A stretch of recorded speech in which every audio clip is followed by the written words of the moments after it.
Hello and welcome to White Hat Riddles. I'm Angel. And I'm Krasi, and today we're going to talk about smart risk. Let's talk about risk, baby.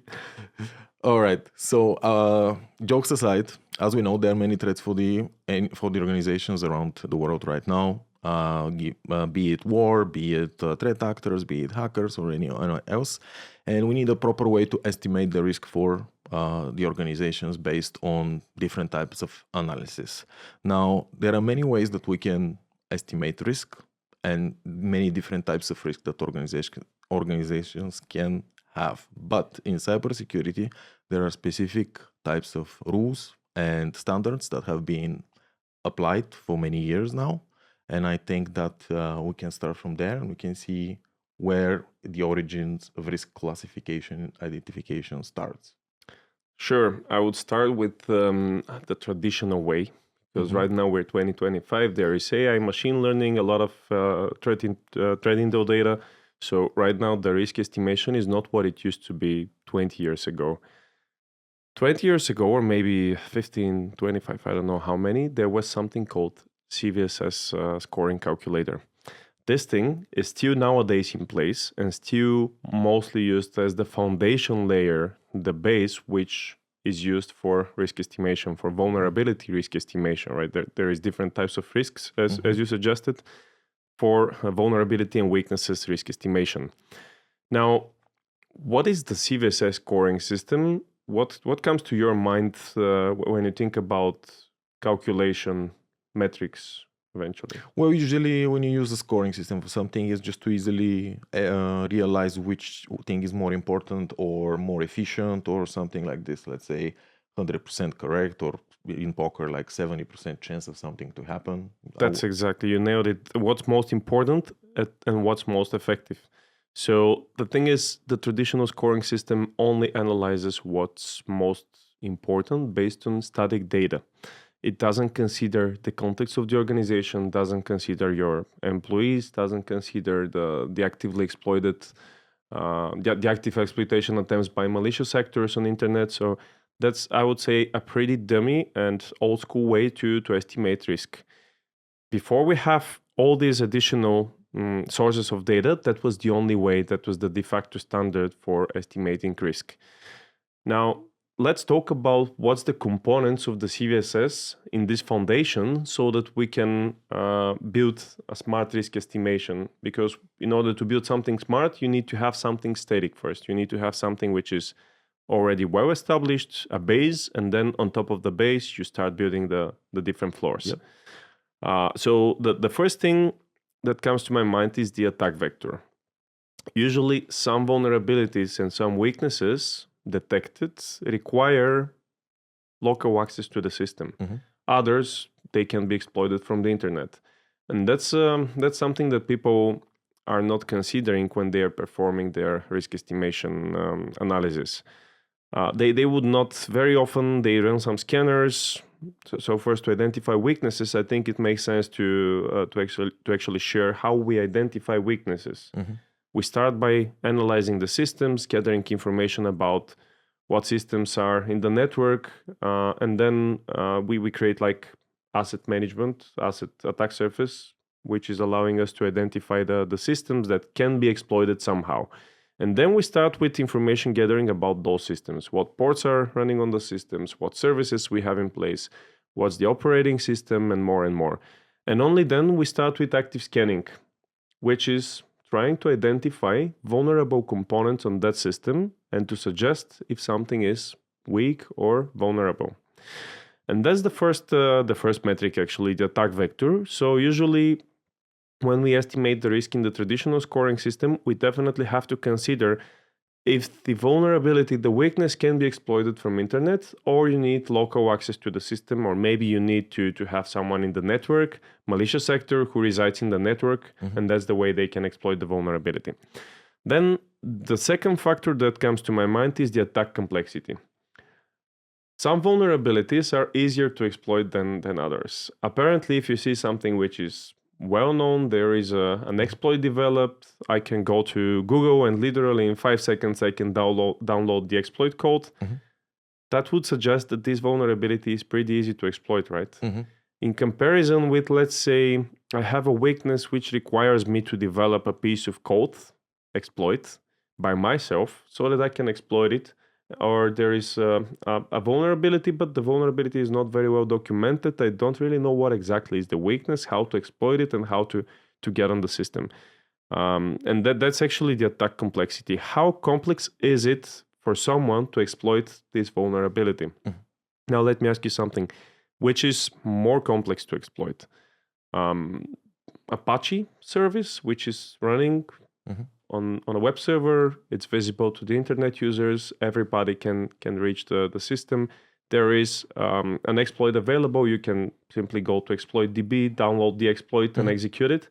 Or there is a vulnerability affecting Microsoft Word, for example, and the vulnerability allows for it's using macro execution to exploit the vulnerability. Which of these is actually easier to exploit?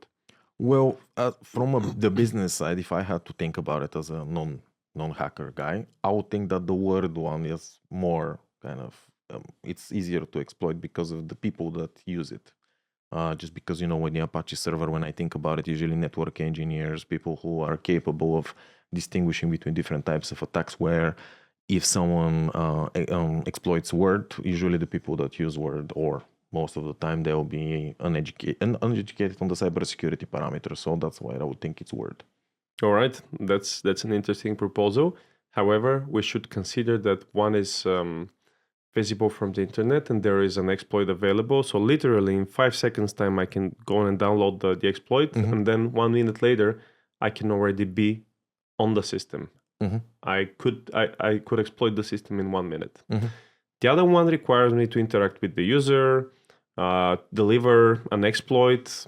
Then the user needs to open the exploit. For example, I need to configure command and control server so that when the user will open the malicious file, then I need them to connect to my server so that I can extract their credentials. So the complexity is much bigger. I need to be much more educated hacker so that I can exploit this specific vulnerability.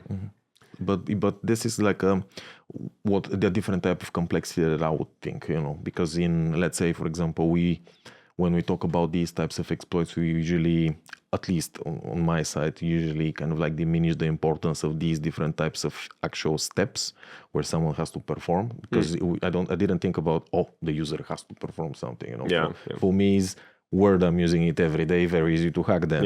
So I didn't break it down into the little steps. So probably that's kind of something that people might be missing. I mean, non-cyber guys. They are very often, and that's very important because this one is like completely changing the landscape. Things which are easy to exploit. Maybe you guys are familiar with script kiddies. That's when you download an exploit ready to use, and you just discover with some scanners, you discover some vulnerabilities and weaknesses in specific application or website, and then you just use the exploit. That's called script kiddies. That's the people using this automated, easy to exploit way. It doesn't require a lot of.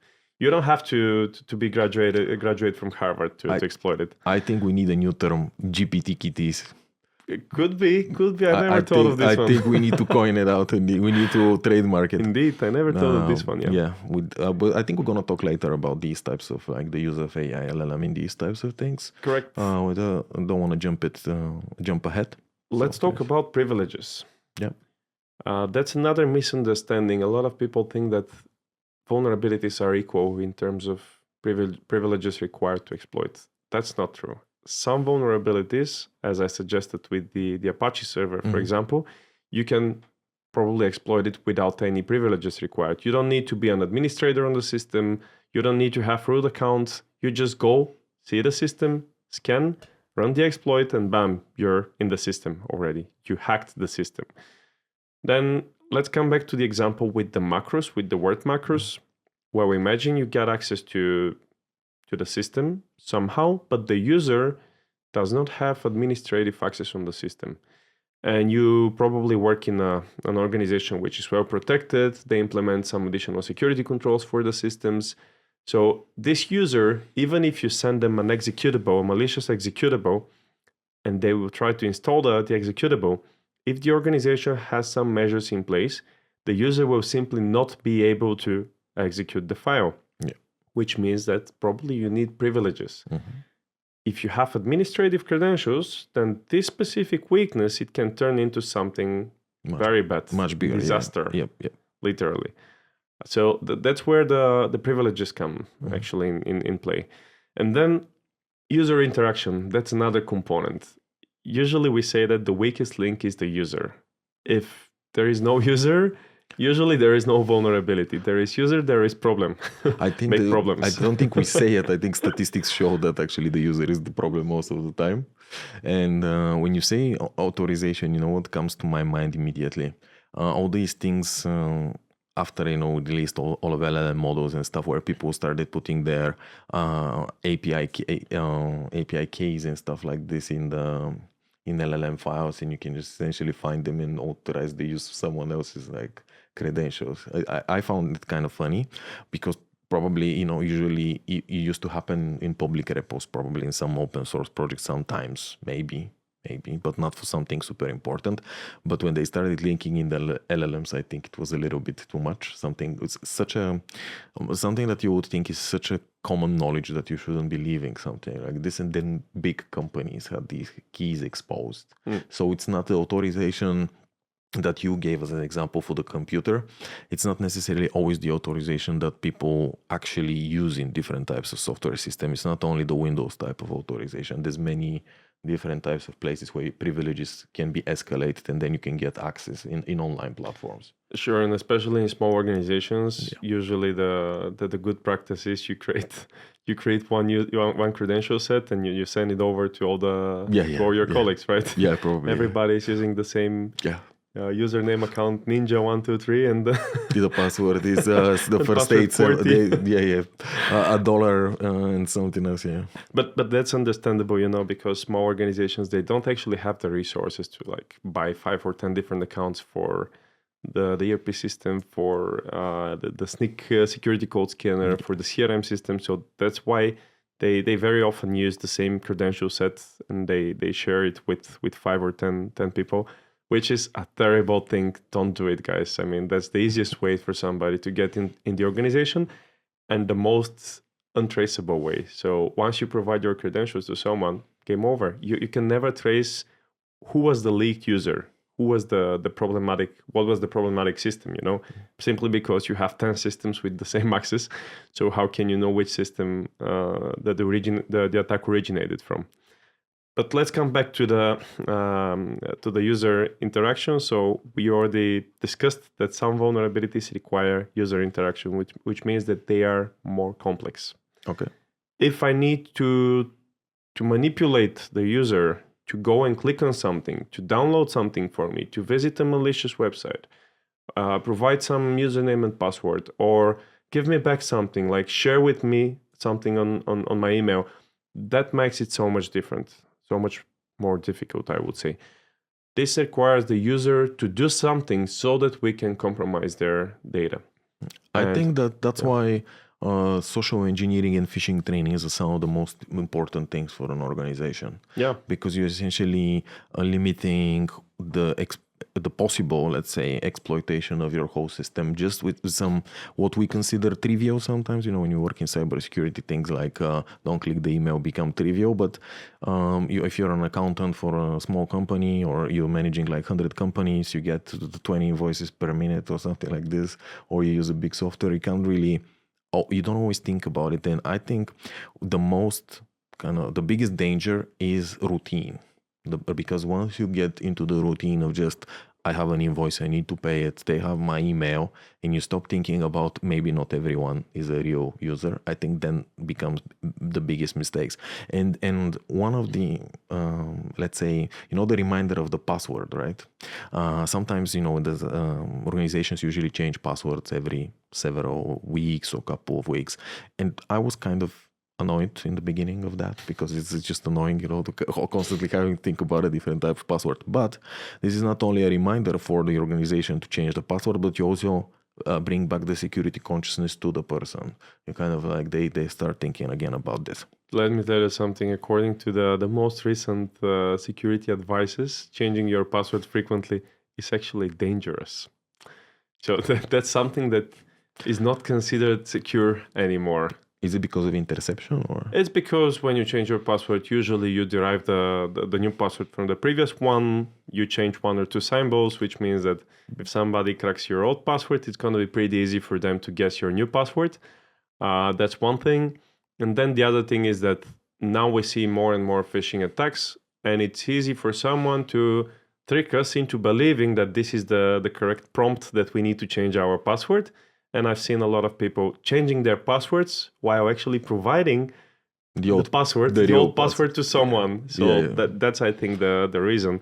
So nowadays, the most secure ways is actually to use single sign-on and multi-factor or in combination with multi-factor authentication. That's unbreakable, except if someone will steal your phone or second device. Right. Well, I had another question, right? So I'm a business. Let's say I'm on the business side, right? And we talk. How do I realize what is the weakness of something? Let's say a lot of people right now are doing new integrations. Let's say in some form of AI tools, automation, whether it's like a voice something, assistance and stuff. As a business person, how can you get an idea of what is the most risky assets that you have? Not as an asset in terms of a PC or a phone, but let's consider an asset, a tool or something like this. How do you make a proper estimation of the danger of a new tool to your existing infrastructure, for example? Well, I would say there is two different components of the answer. The first one is, how do we estimate the risk for the assets? Mm-hmm. And how do you estimate the risk for the new tools? Because that's two different questions. The first one, purely business impact assessment. We need to identify the critical business services and functionalities. We need to identify the business logic, the data flow.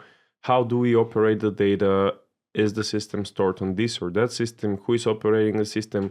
And only then we can consider what's the business impact, what's the criticality for this IT asset for the organization. Now, coming to the tools, actually, let's say we cannot perform penetration testing or code analysis for each and every tool that we're using. Simply because that's third-party tools, we don't have access to the code. It's too expensive for ourselves to perform penetration testing. So we have to rely on the third-party vendor for them to prove that their software, their tool is secure. And it's corresponding to the latest frameworks, regulations, and industry-specific standards. Now, usually, if you have to onboard a new tool, new CRM system, for example, in your company, the best way is to send a questionnaire to the organization, asking them how often they perform penetration testing, how is the data encrypted in the tool, who's got access, on which server the data is stored, is it cloud resources, is it local servers of the organization, who has access to the data. You can ask these kind of questions and they will give you back answers. If they cannot give you back answers, it means that their tool is not secure. That's it. If they have security, they'll provide you some report that specific vulnerability assessment or penetration testing was performed. They'll give you some additional information about some of their policies and procedures to secure the data, about data retention, data usage, data in transit, what protocols they use to secure the data. They're gonna give you the answers. If they don't give you the answers, the tool is not secure. That's it. But is this mandatory? Let's say, is there a law that guarantees you the right to know this information from them, or this is kind of like a standard just between companies? You expect them to provide you with this security because let's say if someone asks us about something like this, even if I wasn't in cybersecurity, if someone asks me about how do I deal with my security, I would consider this kind of like a threat possible vector. He knows when I perform my last test, there's these CVSS is coming after this date. Maybe I haven't found them yet. Yeah, but that's the thing. You have to give the data. That's the thing. You don't give vulnerability data. You just give the metadata. So you're saying when was the last test conducted, or let's say you can even be more generic by providing information how many times per year you conduct penetration testing, by what company, and they have this and that certification. So you can provide more generic answer. Mm-hmm. Not necessarily to provide a detailed answer. And of course, you're never going to provide information about what was your vulnerabilities, right? 2 months ago, I performed a penetration test, and that's what they discovered. Yeah. That's how they penetrated me. Yeah, 100%. We haven't patched it yet, but yeah. Don't go this route. Yeah, you're not providing this data, but it definitely makes sense to say, I have that many authentication levels. I'm storing the data with encryption XYZ. I mean, even if you provide this information to someone, there's nothing they can do with this information. You know, if I say that I'm using AES 256, so what? Nobody can break it. I mean, it's like an industry applied standard, industry accepted standard. Yeah. So plus a lot of the actual security information is publicly available, technically speaking. You can use tools to check the attacks. No, I mean, if somebody wants to penetrate in your company, they're not going to ask you, they're not going to analyze when was your last test performed, right? They're going to find your systems and they will perform your last test now. They will test your system immediately. Yeah? Yeah. Okay, but when you have so many, let's say, different types of industries, right? Or let's say one thing is a factory, the other thing is let's say, an e-commerce store. Is the CVS the same for both of them? Very good question, and now we're going to the smart part. Yeah. I think because in the cybersecurity, the importance is measured in a metric called criticality. I think that's important to kind of like mention. And then there are several levels of criticality, which essentially form, I think, the priority. I think this starts probably with CVSS. Does it start with CVSS actually? Does the criticality term come from CVSS, or it's something? So you have risk and impact, and then criticality is something affecting the asset most often. So the risk is something which is potential, and then the impact is what would be the consequences if this risk happens. If this vulnerability gets exploited by specific exploit codes, by some threat actor, then what would be the impact for the organization? And that's actually, some organizations call it a criticality, but criticality, in our sense, we're going to talk about system criticality, because it's very important to consider the different level of importance for the system to the organization. Let me ask you something. You have the same CVSS score. Let's say CVSS score goes from 0 to 10. You might have 5.5, which is a medium. The same vulnerability score, 2 identical vulnerabilities. Both of them allowing remote code execution, which means that you can eventually execute code on the remote system, gain access to the system, maybe administrative access, and then do something with the system. One vulnerability affects an ERP system or public-facing production server. The other vulnerability, the same vulnerability, affects back office printer or the computer, the laptop of the administrative manager on the front office desk. Which one is more critical according to you? If it gives you the access to the office computer, I think it will be this one. Just because, or maybe I'm watching too many movies about hacking. Actually, I actually watched something a couple of days ago, which they hacked through the printer. So that's probably why I'm saying this. Actually, probably not true. Probably is the first one. The real answer. I mean, I think there is the answer is more complex. So that was like it's a trick question. Yeah. All right. But the thing is, if something allows you to get access to the ERP system, that's already quite critical. I would say it's disastrous. Probably it's the last thing I want to happen in my organization. Then the other thing is usually getting access to the printer itself. The only thing that can happen is the printer can start printing a bunch of A4 papers, or let's say it could be quite expensive if this is a plotter. Mamma mia, it's going to cost a lot. It's going to cost me at least $50 to wasted paper. However, what if this printer is connected to the ERP system inside the organization? They reside in the same network. They have network connectivity. There is no firewall rules in place. I can compromise the printer and I can start moving. It's called lateral movement. I move inside the network and try to exploit other resources in the network. then the printer thing could be more important. Is it because we are doing this scenario, by the way, without a plan before that, so we're talking about it for the first time, but is it, if I have a, let's say I exploited the printer, right? But then I attack the ERP system. Does this make it harder to find? Because actually the exploit does not reside in the ERP system, it's somewhere else. So it's kind of like, maybe because it's an external system, maybe harder to find the ERP. Because if you are hacked on the ERP, we're going to start inside the ERP, right? You wouldn't be thinking about the printer ever. Yeah. Right. So this is kind of like a disguise attack in a way. You're attacking something through a third party via connection, right? Yeah, indeed. So actually, that's why we have scope also in the CVSS scoring. Either the scope is changed or not changed. So I can compromise a system, but the system, would it allow me to compromise another resource after that, right? Attacking directly the ERP system is quite critical. I don't want this to happen. But if I compromise the printer or the back office computer, I might eventually try to pivot. I might try to identify other systems in the network, but then it doesn't mean that I will be able to break in the ERP system. It might be very well protected. The CRM system might be very well protected. The database might have some strong authentication mechanism in place. So compromising the printer itself, it doesn't allow me to exploit any other systems in the local network, but it gives me the visibility of the local network, given that the network is not properly configured and there is no proper firewall rules in place. So that's the thing. You might exploit something, or there could be a vulnerability allowing SQL injection. You get access to some website, or let's say a PHP file upload.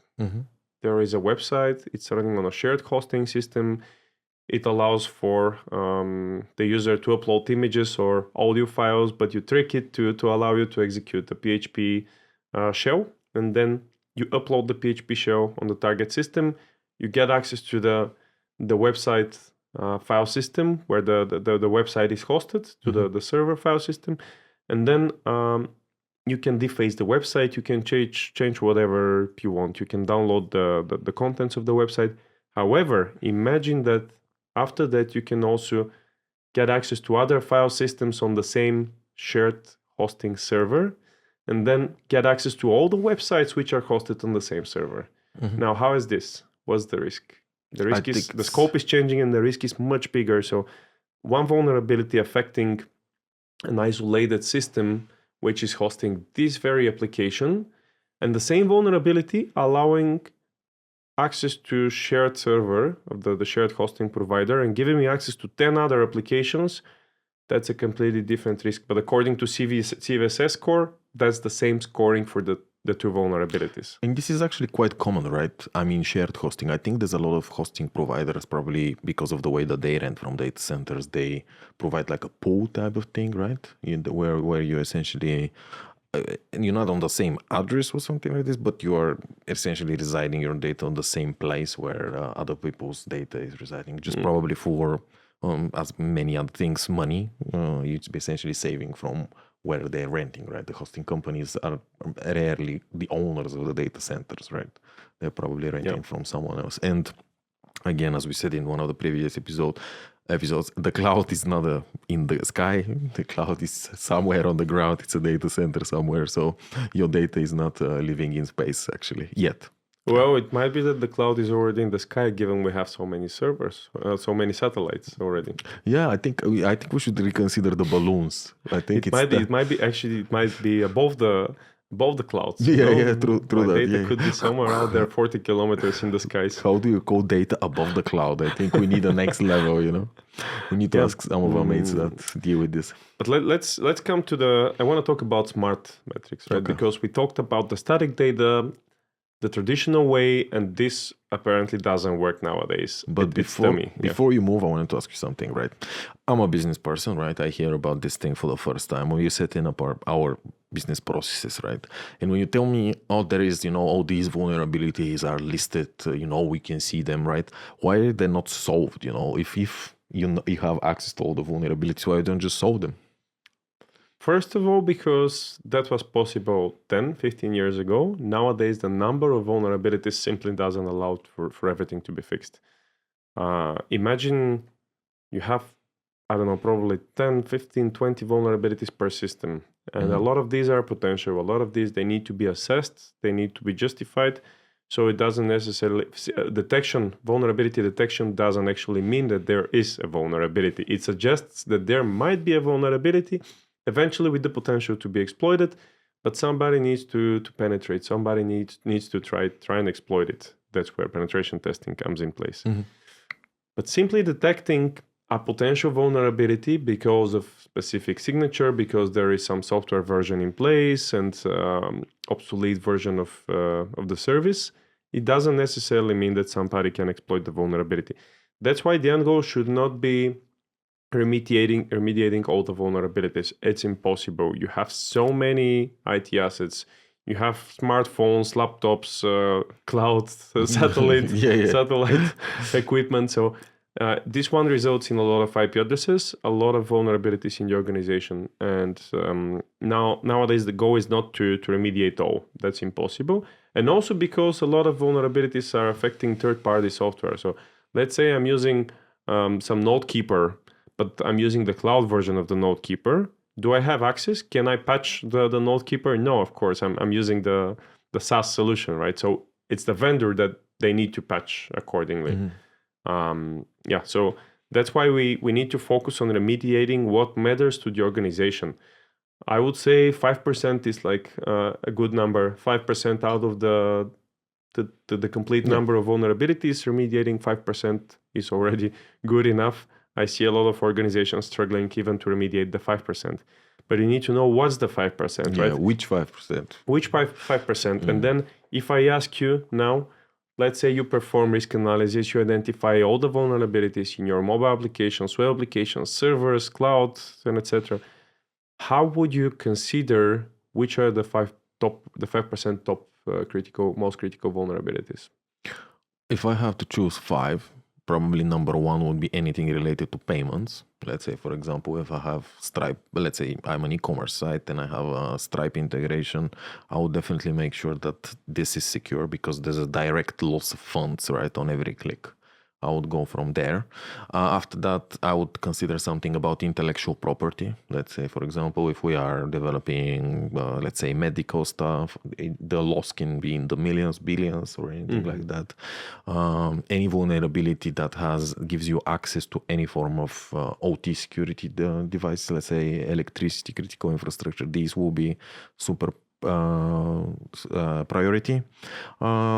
Probably also I would consider access to confidential information. That will be something that it will be very high. And then direct theft.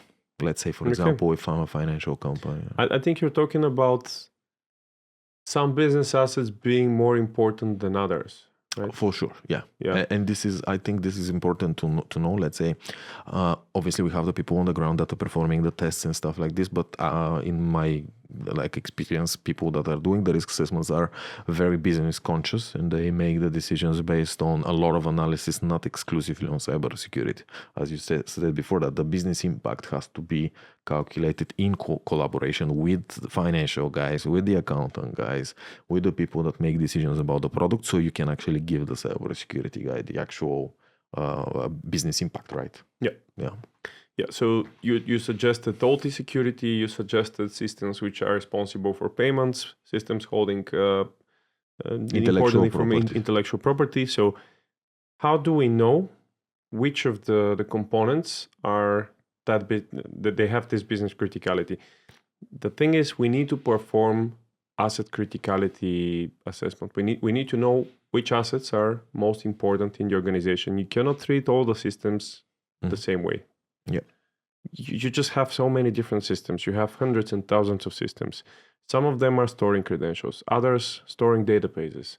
Some of them are storing authentication for the applications.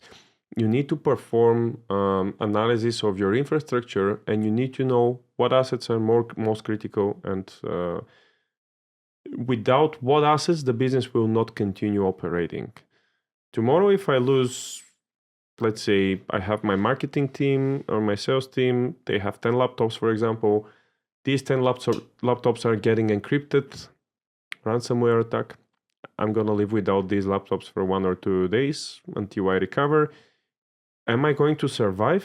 Yes, this will not bring me down.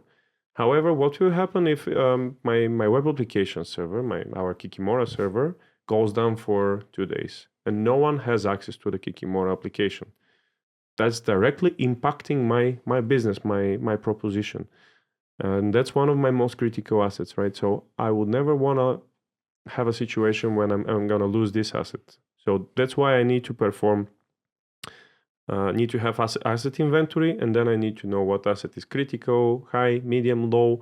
And this criticality, usually the large organizations, they use third-party software like ServiceNow, some CMDB solutions, and they store this information. It's usually the business owner of the assets who knows what's the risk that this system will be unavailable for the organization. Mm-hmm. Only then you can suggest what weakness is going to be more critical than another one, simply because you have that many different criticalities of the assets. I'll give you a scenario from last week. I don't know if you watched the news about the Google, what's the name, shut down for a bit, and half of the internet stopped. And this is like something I'm almost sure that no one put this into their calculation about possible scenarios, right? Because it's just they had a third-party services connected, and it was on the Google site. I read the name, I forgot the name, so I'm not gonna just guess it. But it's a very small service that got a little problem, and essentially everyone was connecting to this to get some very small amounts of information, something that would be considered again trivial. Affected companies around the world just because everyone is connected to Google somehow. And this type of dependency is very hard to calculate. And essentially, I think some of the time, let's say the executive branch, the business branch, not always necessarily knows what all the software is linked to. Sometimes you will probably have gaps in these types of analysis if you're not super familiar with everything that you're connected to, right? Sure, but we're talking about third-party solutions. Yes, you never know on the other side what's going on, what's happening. Yeah. But at least you can control your own assets. Oh, yeah. You can prioritize and you can set some criticality of your own systems.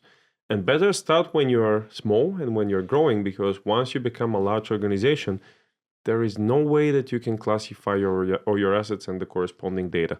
It's going to be a very difficult task. So I would suggest if you have 5 or 10 or even 50 assets, start classifying them now. The IT equipment and the data which resides on the IT systems. And that's the way for you to know what asset is most critical. But now let's talk about hardening, right? 2 vulnerabilities, again, identical vulnerabilities affecting 2 different systems. What would you think will be more critical? Let's come back to this Microsoft Word macro vulnerability. Let's say this is a medium 5, CVSS 5. This vulnerability, one vulnerability affects a system which is just built from scratch with some image downloaded from internet, from the torrent trackers. I'm joking, of course, downloaded from the official Microsoft repository. Of course. Yeah. From Adobe Marketplace, always. So let's say you have system which is just built from scratch, fresh, no updates applied, no security controls in place. The user can do whatever they want on the system. They are not even part of Active Directory. They are not limited in what they can do on the system. And then you have the same vulnerability affecting another system, which is derived from some golden image. All the updates are applied. The system administrator configured the system in a way that it doesn't allow for execution of macros, doesn't allow for execution of code or executable files which are not authorized explicitly. Then this vulnerability, which is medium risk, for one system, it's going to get exploited immediately. The minute you deliver it to the user, they upload, they open the attachment, they open the executable, bam, that's it. They got infected. It's over, game over. The same vulnerability affecting a system which is very well protected. It doesn't allow for macro execution. Even if the user is not. I'm not gonna say the word dummy. It's the user is not well educated and just opens random file from which was sent by malicious unknown actor out there. They open the file. They would not get exploited. They would not get infected because macros is not enabled on that system. So that means that CVSS doesn't play a role anymore. It's not. I mean, it can be used as a base foundation, but on top of this one, there is so many other things to consider. Yeah, I think it's from what I've seen essentially right now, the development of all types of attack vectors right now is happening so fast. You know, a static system is rarely be able to catch up. I mean, no, it cannot be able to catch up, right? Because CVSS, the organization is doing this manually, right? When someone finds this, there's a review process. There is, let's say, for example, I'm guessing there's a hierarchy of people that are going through it before they publish it officially, right? I guess there is some form of this type of processes, right, established. Yeah, it's a database which is, the risk is performed by security analysts. So don't get me wrong, CVSS is dead, but CVSS is also it's required. You cannot go without it. It's just dummy. It doesn't provide context of the organization, doesn't analyze the threat intel data, how actively the malicious actors are exploiting vulnerabilities on internet. It's simply static information. It doesn't consider your specific organization. So it gives you somewhere to start. It gives you the starting points to analyze the risk, but then there is so much more that you need to do on top of this one. Let me give you another example. Like, what about asset exposure? What comes to your mind when we talk about asset exposure? Well, obviously, I already know a little bit about it. Of like, what does it mean? I think that someone who doesn't work in security probably would have no idea. But when I was initially thinking about asset exposure, I was thinking of like, let's say, the where. Probably where does this reside? That was my first thing, right? Is the asset in the cloud, as we said? Is the asset somewhere in like on a PC? Is it the PC, the asset, is the device? So I was thinking like this, right? Once you basically explained to me, like when I started getting into the security stuff, obviously this has a lot of other implications. A computer can be accessed by many types of things. Can be the internet, can be the ports, can be some other type of connection, the printer, these types of things. So these are the components that I know, but it's a very complex thing. I think you can give us more in-depth kind of like view of that. Yeah, usually let's say we have two applications. One of them is serving my internet users, allowing them, it's a SaaS application. It's allowing all the users to connect, like login, sign up, browse, perform different actions inside the application. And this application is available for 10,000 users. On the other side, I have a local application which is serving my employees for internal purposes. I might have my ERP system or some, internal billing application. Then this one is available to 50 users, the employees of the organization. Two identical vulnerabilities. One is affecting asset which allows 10,000 users to connect. The other one is only visible and accessible to users residing in this very network. Somebody needs to connect to the VPN before they can access the resource. Somebody needs to be in the local network before they can reach it. So that's two assets, very different with the same vulnerability. Again, one is going to be extremely critical. One can be exploited by 10,000 users. The other one can be exploited by potentially 50 users, which are internal users. They don't have the intention to exploit the company assets. So one asset is much more exposed than the other one. And when we're talking about exposure, first thing is, let's talk about applications. You have exposure of ports, services, certificates. So you can see for the application, for the website, for example, what's the certificate in place, which provides verification that this is a legit server and implies some encryption. You might be able to visit file systems, subdomains. You can get access to users, to some database, fruitful, juicy information. That's already a pretty exposed system, and it's exposed to the internet, allowing pretty much anyone with access to the IP address, with knowledge of the IP address, to connect to the system. The other system is, it resides in an isolated environment. I need to connect to the VPN, to the company VPN, before I can access the system. It doesn't reveal any additional information about the database, about open ports and services, doesn't give me any information about the users, about leaked emails, about exposed file systems. It's a pretty isolated system. So the same vulnerability will have a completely different impact on the first system compared to the second one. And that's why we need to consider the exposure of the assets. There is something called attack surface. There is also free solutions available on the market, which you can use to identify your attack surface, including Kikimora. As a vulnerability management tool, you can identify all your public-facing assets, what's exposed to the internet. That's another component. You see, there is so many different components. Activity usage. Mm-hmm. We talked about users, educated users and non-educated users. Again, the same vulnerability affecting the same two systems, equally exposed to the internet. There comes the user, the weakest link in the chain. Mm.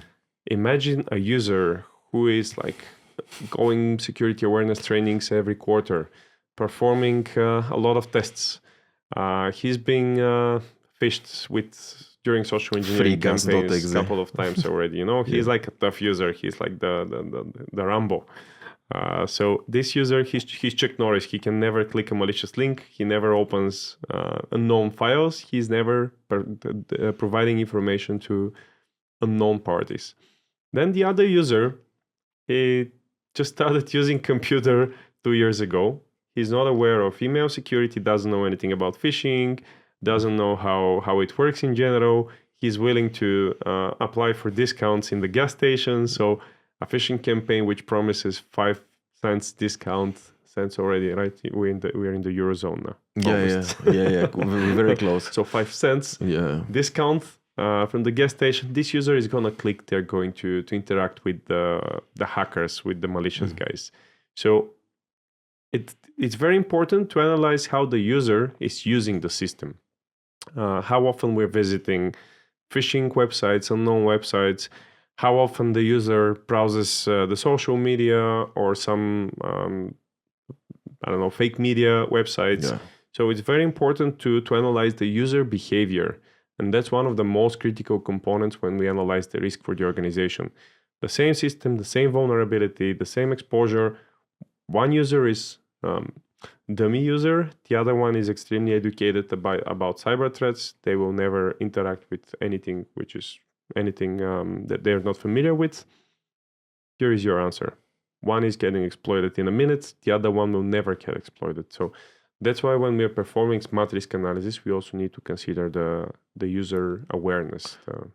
I have another question, right? So Bulgaria right now, as we made a joke, but I think this is a good leeway for something else. We got getting into the euro right now, let's say in the beginning of next year. What is your opinion? Would we see a lot of types of scams or let's say phishing types of attacks that will try to mimic different types of financial scams, instruments, communication from the government, because there will be a period of exchange and stuff like this. Do you think we're going to see a lot more of that increase?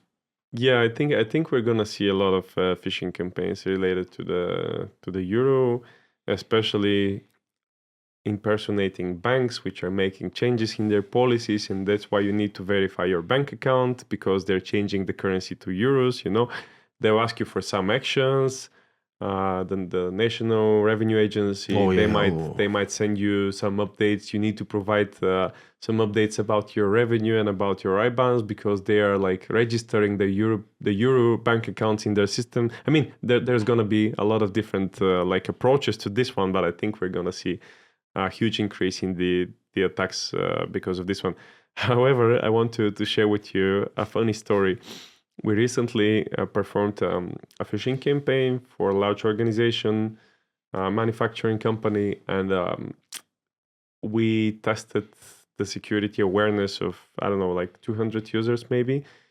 So far, we've been quite successful in our campaigns with 30-something% success rate, which means that 30-something% of the users, they will visit the malicious link that we're sending. They will somehow interact with the website. Out of those, some will populate the required data, and like 5% probably will send it over to their colleagues because they want to share the good news about the discount at the gas station with their fellows and colleagues. So they're gonna distribute the scam across the organization. And you know what's happening with this company? We started testing, then 1 week, silence. 2 weeks, silence. We're like checking the servers if we messed up something, if everything is properly configured. We start the campaign again, silence. We're like, okay, something is wrong. These users are either extremely educated or we're doing something wrong, They're not using their email at all. No, the email was in English. They don't know English. No way. Yes, way. So essentially they're protected by ignorance. They just never, they didn't open the email because they couldn't understand what's written they in could the have email. split the Nigerian prince inheritance, mate. Only if they spoke the English. Nigerian prince only will be successful only now if they're he knows gonna have to Bulgarian work in the nowadays. factory, instead of the prince stuff. I think that's obviously that's something that we see a lot. I, for example, have seen a lot of recently WhatsApp and Telegram types of messages from foreign numbers actually written in Bulgarian. Let's say the numbers are from Pakistan, India, stuff like this. These are the countries for some reason that pop out the most. I'm not saying these are the countries that do this the most, but they say "Zdrasti," which is the hi in Bulgarian, and it's usually some form of usually some porn links and stuff like this. I guess it's not like an invoice scam or something. Yeah, but I mean, it looks dummy. It looks artificial. You can literally say that this is a foreign user, malicious actor trying to compromise you. Still, even with the AI in place, you cannot generate adequate text in automated campaigns. At least that's my observation. Some people might prove me wrong, but I've never seen a successful phishing campaign which there is a specific way of communication. When you're talking about on your local language, you don't use the most official form of communication. You have the jargon, you have some dialects. It's imperfect It's communication. imperfect, and you have this daily conversational as we have sayings between us, it's just the way that you address each other, right? So that's why probably I don't think which that this you cannot fake. I don't think this is a successful way to try. I'm not giving advice to scammers, but probably not the best use of resources anyway. But my guess is very cheap. I think that some of these types of things, let's say, for example, sending 10,000 messages on Telegram via some Python script, I guess it's not that hard. We just need the contacts. They're probably very much easier than the emails, because emails do have some form of protection, right? There's word filters, there's IP, whatever the name of that is, blocking and stuff like this, where the numbers probably don't. So my guess is that's why we're seeing these things. Yeah, but you mentioned WhatsApp. A couple of days ago, I got a call from a friend of mine, and they got hacked on WhatsApp. Their WhatsApp account was hacked because they received a message from one of their friends. So imagine I'm sending you a WhatsApp message and I'm asking you, Angel, can you please click on this link and subscribe? It's going to help me in my campaigns. I'm running something. Please help me with this one. You're a friend of mine. Would you actually would you scan the QR code? It was a QR code. And they scanned the QR code. And this friend of mine, we talked a lot about security. She knows what I'm doing. I've been warning a lot about the cyber threats, what will happen, what's the danger. So she's a very smart and very educated person. And still, she managed to scan the QR code. So that was a very well prepared campaign. And it's hard to identify that this is a malicious attempt. It was very well made. It impersonates a friend of yours. This friend is actually, his account was compromised, and that's the thing. They compromise accounts, and out of these trusted accounts, they are using it to send malicious communication to 100, 200 of your friends, and these friends are gonna trust you, and they'll resend it to other friends, and so they're essentially using the first account that they get as an anchor point, as a starting point. And it's like an epidemic. It's spreading. Yeah, it does make sense. It's not like a sending one. I think there's a lot of scams these days. There's a big one with the recruitment on LinkedIn. I think that's a very big type of scam that's running right now. Essentially, again, this depends on user behavior, right? And in people, usually one of the things that I don't think we've mentioned it before, but people usually use LinkedIn a lot on their phone. And their phone is also their two-factor authenticator, right? So I think that this can create some problems. Let me finish actually. Yes. So when she scanned the QR code, it was that she's giving access to someone else to her WhatsApp account. So they used this one, and she was using her phone to scan the QR code, and this was basically authenticating the other login attempt.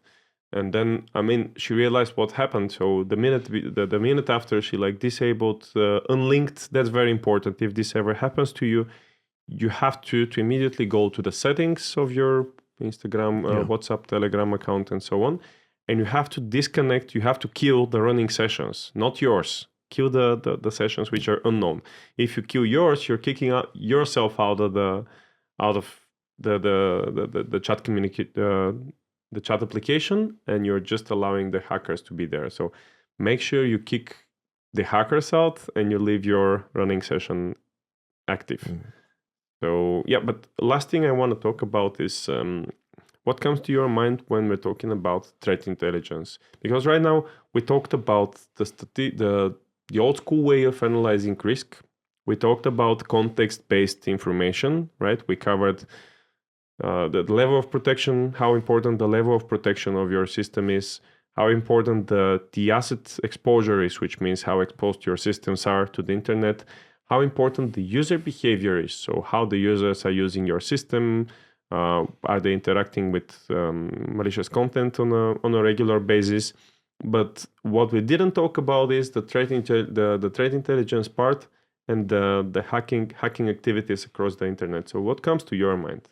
Well, to be completely honest, when you said threat intelligence, immediately popped up in my mind like a scene from, the Bourne movies, when they have like this type of emergency room with all these screens and there's all these kind of like maps coming in and there's like pointers coming out, So, but I do know what it is. So, it's usually, I guess, what I would think if I hear it for the first time, it would be like a consolidated place where you have current data about hacking.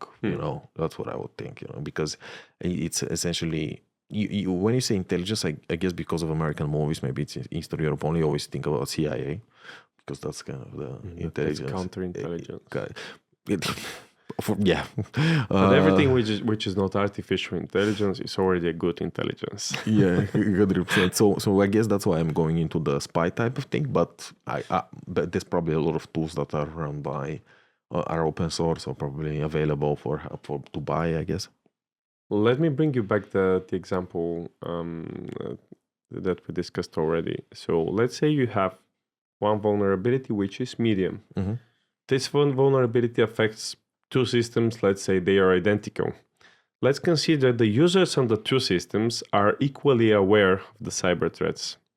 And let's also consider that these two systems, they reside both in an isolated network, or let's say, an exposed network. Yep. One system is, let's say that's some sort of ransomware attack or some Trojan. One system belongs to a banking organization, the other system belongs to a healthcare facility. That's a banking Trojan. So when you go and query internet for this specific type of vulnerability or weakness, then you're going to see that over the last, let's say, 1 week or 5 days, this vulnerability was actively exploited by malicious actors, and they tried exploiting banking applications with this vulnerability. Does it matter that much if you have this vulnerability in a healthcare facility or, let's say, the automotive sector? There is no banking application, no mobile apps controlling your financial information, and that's purely a banking Trojan, which, because you have this service and this open port, it might also try to exploit.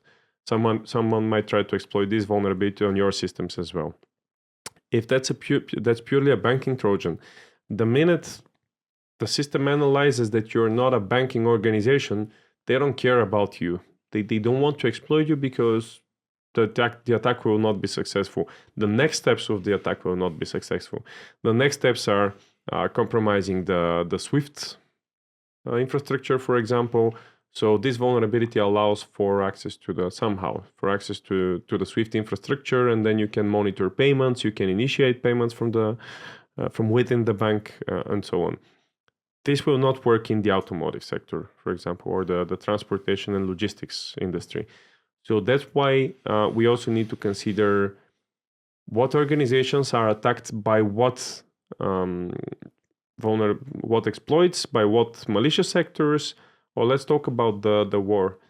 If I see that one vulnerability is actively exploited by users in North Korea, and this vulnerability is actively exploited in the government's sector, in the across the government's agencies in, I don't know, in the United States or a country in Europe, then that's like somebody is actively trying to exploit it. Let's say 5,000 hackers are trying to exploit it at the same time.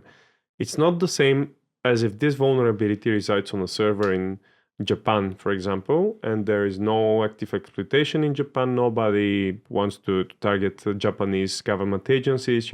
It's one vulnerability exploited in a completely different way. Or one vulnerability is a 0-day, not known to the audience. Nobody knows about it until that point. The other vulnerability is very well known. There is patch available. There are updates available. So these two vulnerabilities should be considered differently. On top of this one, if something is actively exploited and something is a 0-day, then you can also analyze what's the intention of the threat actors, what's their motivation to exploit this vulnerability, what are they doing after that? Like, are they connecting to? Are they having the systems to connect to their command and control servers? Like, what actions are taken after the vulnerability is exploited? And there is more of that, but that's just the basics about threat intelligence and why you need to consider threat intelligence when you're performing risk assessment for your specific organization. And okay, but we mentioned so many different things, right? How do we address them all? How do you add this to your current flow of security, right? What is the best way to do something like that? Well, if you come to the point when you have to start doing this, apparently you need assistance from a cybersecurity expert. Mm-hmm. So you either get someone to perform those activities for you in your local organization, you hire an employee to do it, or you get an external organization to manage the security for you. Mm-hmm. So that's what we do, by the way, with the managed security model in Soul Cyber. Yeah. But yeah, you need to have someone to do it for you. You can get an employee to perform it, or you can get an external organization to help you with the asset criticality, the risk estimation, the vulnerability detection, and all the required security activities. How understandable do you think the tools are for someone who is not in cybersecurity? If you have, like, let's say, because we mentioned 5 or 6 different vectors, right? And I think that they're all kind of different. They're not necessarily the same. If you let's say studying networking or something like this, CCNA or other certificates, or then you move into like the proper certification cybersecurity, you will not be immediately accustomed to all of these at the same time. Doesn't this become very expensive? Is there like a more automated way to do something like this? Yeah, so there is professional tools. The professional tools are usually, you need one tool for analysis of the vulnerabilities in your applications. Eventually, you need another tool to identify the vulnerabilities in the cloud. You need another tool to perform secure code analysis, maybe another tool for the pen testing. So yes, in order to identify the weaknesses on your systems, you need like a couple of tools to perform the actions. You need some business mapping tool to actually map accordingly the importance of the IT assets for the organization. So you need a bunch of tools, yes. But you might also use, for most of these, there is community tools. For example, Kikimora has a community version. And also we just recently we've just recently built our Agentic solution, which means that now security is conversational already. Instead of navigating through the complex cybersecurity solutions, configure scans, provide your domains, IP addresses, schedule some activities. That's very complex for a non-security user. Now you can literally communicate with the security agent and you can say, hey, I have this domain. Can you please scan the domain for me?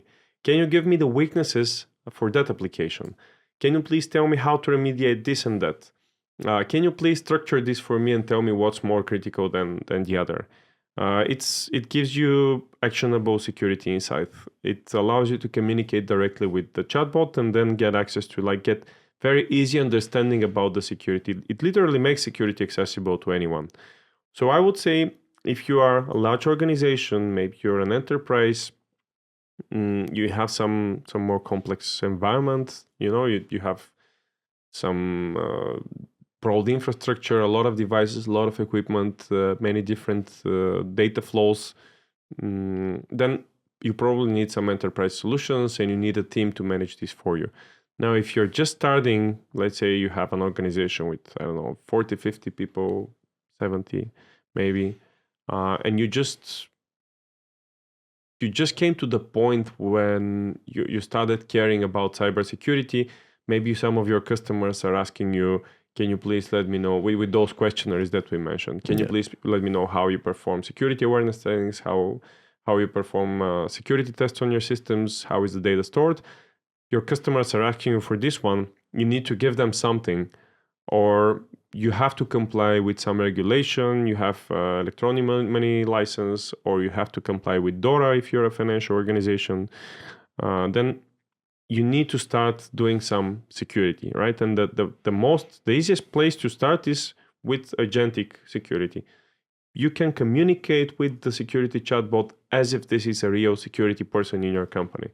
And that's how I would suggest using this community approach for all the companies just starting their security endeavors and then slowly moving to more enterprise grade security. Yeah, we are currently testing actually the product so far. Actually, a better feedback than I ever expected, to be completely honest. When you're running a new product, you're always afraid whether people are gonna like it, right? And so far everyone likes it. I'll leave a link for a forum if anyone wants to take a spin. It is an MCP implementation for those who are more accustomed, but we're using the secure infrastructure of QMore, so there is no leakage of data. You're not storing anything in any cloud. You're not referring to an external bot.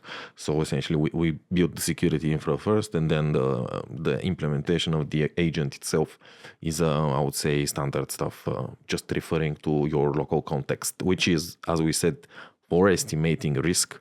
I think the local context probably will be the most important part. And then what we are planning for the future with this, and I think, again, we mentioned it, some of the business stuff, I think we will put some tools behind that also analyze the business impact. So essentially we can even facilitate people who are from executive level. They can understand, let's say, for example, get some executive reporting prepared for different types of things, or assess quickly things related to, let's say, possible attack vectors right now. Is something in danger? Or especially, I think, maybe I'm making an assumption here, but probably one of the most vulnerable times for a company is when you're launching a new product, because you have a completely new infrastructure. You have tested it internally, but it wasn't connected to the old APIs and tests. What's happening in the staging environment is not necessarily what's going to happen in the wild, right? Because there might be slight differences. It's the different server, as we said. It might be a shared server somewhere, or it might be completely different server provider. You just don't know how things gonna go. So in these times, I think some quick checks with consolidated tools rather than going to 5-6 different platforms. I think the core problem that we're solving from a business perspective is too many different types of tools, too many different types of registrations. Yep. And then you cannot refer to one tool to the other. And obviously from a product perspective, right, these guys want you to use their tool. So it will be very hard for them to refer you to another tool. That's from a branding perspective, that's just not cool, right? If you're not from the same company, or if it's not an open source product, you will never refer to another product, right? It's just what it is, right? But in the way that we implemented it, it's all right, because we haven't even said what the tools are. They're common tools. If you probably dig a little bit, you can find them. But we'll be expanding and adding other tools to just enrich the data. I think that's kind of like the key word for this. Apart from local context or the context of your organization, the enrichment of your initial data. The foundation that you put with this CVSS core in the beginning, because you have to start somewhere. You cannot start nowhere. That's one of the things. You need to start somewhere.